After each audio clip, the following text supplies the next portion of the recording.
আসসালামু আলাইকুম বন্ধুরা, কি অবস্থা সবার? কি ভাবতেছেন? সকাল সকাল হাঁটতেছি আর আমি রাস্তায় ঘুমাইতেছি? হ্যাঁ, ঠিকই ভাবতেছেন। কাকু আমার রাইতের 1টা বাজে ফোন দিয়ে কয়, বাতিজা সকালে তাড়াতাড়ি ঘুম থেকে উঠিস, কালকে ঘুরতে যাবো। তো দেখতে দেখতে কাকু চলে আইছে। কাকু যেভাবে সাজে লাগে যে বিয়ে করতে যাবে। আসসালামু আলাইকুম কাকু, ভালো আছেন? ওয়ালাইকুম সালাম। বাতিজা তুমি ভালো আছো? আপনি আর আমারে ভালো রাখছেন কই? সকালে আমার এত তাড়াতাড়ি ঘুম থেকে উঠে আপনি এত লেট করে আসছেন। আরে বাতিজা আর কইস না, মুরব্বী মানুষ তো, লারা সারা দিয়ে আইতে একটু টাইম হয়ে গেছে। লারা সারা মানে কি এটা তো আমি বুঝলাম না। আপনারা যদি বুঝেন তাহলে কমেন্ট করে জানাবেন। তো আর দেরি না করে দুই চাচা বাতিজা হাঁটতে শুরু করলাম বাজারের উদ্দেশ্যে। বাজারে আমার মফিজ পরিবহনটা আছে, আজকে সেটা দিয়ে ঘুরবো। তো দেখতে দেখতে চলে আসলাম বাজারে। এইদিকে আমার পেটে আবার লাগছে জম্মের খিদা। তো তাই আর আমি দেরি না করে ঝটপট করে ডিমের মধ্যে আন্ডা দিয়ে ভাত খাইতে শুরু করলাম। ওহ, আমার কাছে সেই স্বাদ লাগতাছে, এত স্বাদকা, সেই স্বাদ। তারপর দুই চাচাবাতিতে সরাসরি চলে গেলাম ইসলামী ব্যাংকে। যেহেতু ঘুরতে যাবো তার জন্য তো কিছু টাকা পয়সা দরকার আছে। তারপর বেশি কথা না বলে সরাসরি ব্যাংকের ভিতরে ঢুকে গেলাম। আইসা দেখি বড় ভাই বিভিন্ন কাজ নিয়ে ব্যস্ত। তার জন্য দেখুন কাকু কিভাবে বসে বাবলিয়া ফোন টিপতাছে। কাকুরে গেলাম, কাকু ক্যামেরাটা একটু আমার দিকে ধরেন, আমি একটু বাবলিয়া বসি। ভাই একটু কাজ করতেছে, তার জন্য বাইকে ডিস্টার্ব করতেছি না। অবশেষে আমাদের কাজ শেষ করে আমরা চলে যাইতেছি। কাকু কয়, বাতিজা তাড়াতাড়ি চল, আমার আর সহ্য হয় না। আর এটাই হচ্ছে আমার মফিজ পরিবহন। আর তাই আমি দেরি না করে ঝটফট করে হেলমেটটা পরা শুরু করলাম, কারণ ঘুরার চেয়ে জীবনের মূল্যটা অনেক বেশি। তারপরে হঠাৎ মফিজে কয়, কিরে তোরা খাইছিস, আমার খাওয়াবি না? সেই জন্য মফিজ কাজকে পেট ভরে খাওয়াইতেছি, কারণ আমি খামু সে খাইতে পারবো না, সেটা তো হতে পারে না, কারণ সে আমার বিপদে অনেক উপকার করে। তাই আর দেরি না করে দুই চাচাওয়াতি তাই রকেটের গতিতে রওনা দিয়ে দিলাম। তারপর চলে আসলাম আমাদের এলাকার কলেজের সামনে। আমাদের এলাকার কলেজটি অনেক সুন্দর। তারপর হঠাৎ আমি একটু বাবলু দিয়েছিলাম। কাকু কয়, বাতিজা বাবলুস না, পড়িয়া যাবো, তাড়াতাড়ি যা। কি কমু ভাই, দুঃখের কথা, এতক্ষণ ভালোই ছিলাম, এখন এরকম একটা রাস্তায় আইছি, আমার মাজা কম সব শেষ।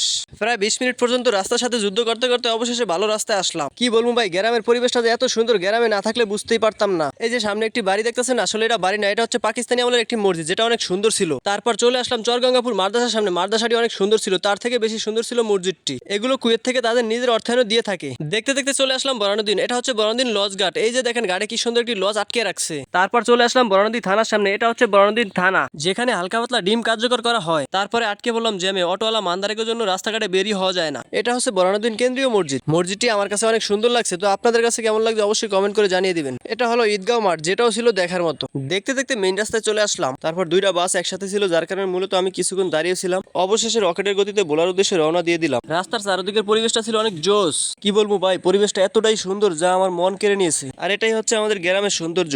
চারদিকের ভিউটা আমার কাছে অসাধারণ লাগছে। বাতিজা, এটা অসাধারণ না বেটা, অসাধারণ। যাই হোক কাকু, একই তো কথা।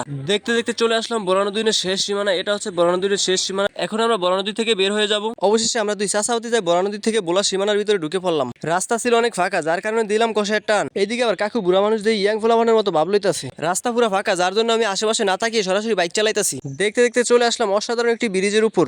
দেখুন মানদারিয়া কি চাপটা না দিল আমারে। আসলে হাইওয়েতে যারা ছোট গাড়ি চালান তারা এদের কাছ থেকে সাবধানে থাকবেন। অবশেষে দেখতে দেখতে চলে আসলাম বাংলা বাজার। এটা হচ্ছে বাংলা বাজার টিটিসি, যেখানে হাতে কলমে শেখানো হয়। মূলত যাদের কাজের কোনো স্কিল নেই তারা চাইলে 3 মাসের কোর্সের মাধ্যমে যে কোনো কাজের একটা স্কিল অর্জন করতে পারেন। আপনি চাইলে ওই স্কিল দিয়ে আপনি প্রবাসও যাইতে পারেন এবং দেশও চাইলে কিছু করতে পারেন। তো ভিতরের ব্যাপারটা আপনাদেরকে দেখাইতে পারলাম না, নেক্সট টাইম আসলে আবার দেখামু। তাই এখন চলে যাচ্ছি। যাওয়ার পথে রাস্তায় ছোট একটা দোকানে বসে কাকু আর আমি হালকা পাতলা কিছু খেলাম। খাওয়া দাওয়া শেষ করে আমি চলে যাচ্ছি আমার মফিজ পরিবহনের কাছে। এখন আমি আর কাকু বাসায় চলে যাব। তো অবশেষে বাসার উদ্দেশ্যে রওনা দিয়ে দিলাম। তো এই ভিডিওটা এই পর্যন্তই। সবাই ভালো থাকবেন, আল্লাহ হাফেজ।